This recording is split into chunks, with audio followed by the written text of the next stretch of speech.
Seorang warga kampung Loaman, Kecamatan Mekek, Kabupaten Aceh Selatan, Reza 26 tahun, dilaporkan hilang di hari pertama Lebaran Idul Fitri 1442 Hijriah, Kamis 13 Mei 2021. Korban dilaporkan hilang sejak keluar rumah sekira pukul 18 WIB, namun hingga menjelang malam belum juga kembali ke rumahnya. Kendati malam itu juga telah dilakukan pencarian oleh pihak keluarga dibantu masyarakat setempat bersama personil BPBD, SAR, dan TNI Polri. Namun korban belum berhasil ditemukan. Pada Jumat 14 Mei 2021 pagi, sekira pukul 10.30 WIB, korban berhasil ditemukan oleh tim gabungan dalam kondisi selamat di kawasan pegunungan.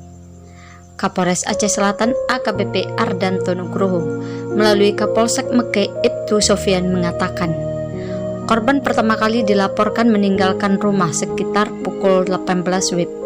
Kapolsek Ibtu Sofian menyebut korban telah ditemukan dalam kondisi sehat pada Jumat 14 Mei 2021 sekira pukul 10 WIB. Kronologis hilangnya si Reza, warga desa Loaman, Kecamatan Mekek, Kabupaten Aceh Selatan. Jadi kita cerita dari awal. Berdasarkan keterangan dari orang tua beliau, bahwasanya si Reza ini meninggalkan rumah lebih kurang pukul 18 WIB kemarin. Jadi setelah ditunggu-tunggu pulang, nggak pulang-pulang, kemudian disuruh adiknya mencari ke sekitar wilayah pantai Batik Putih yang diperkirakan mungkin ke sana. Jadi tidak ditemukan juga, kemudian adiknya melaporkan ke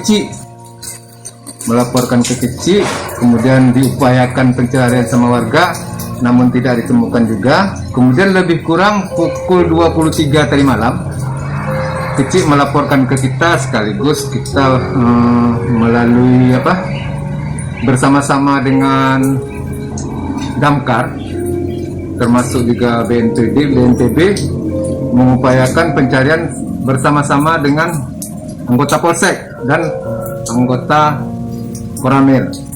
Dan alhamdulillah sekitar pukul 10.30 tadi telah ditemukan dalam kondisi sehat, namun mungkin agak luka-luka sedikit karena penyakit beliau ini begini, takut melihat keramaian. Jadi semakin ramai yang menjumpai beliau, semakin jauh beliau ini lari. Itulah kemudian tadi sudah ditemukan dan kita bawa pulang. Namun dibawa pulang kita suruh mandi, ternyata beliau ini tidak mau mandi. Jadi tadi kita sarankan kepada kepala desa atau PJ, coba dimusyawarahkan dengan pihak keluarga, apakah perlu dibawa ke rumah sakit jiwa atau tidak, dengan catatan kalau sekiranya si Reza ini dibawa ke rumah sakit agar melibatkan aparat desa, kemudian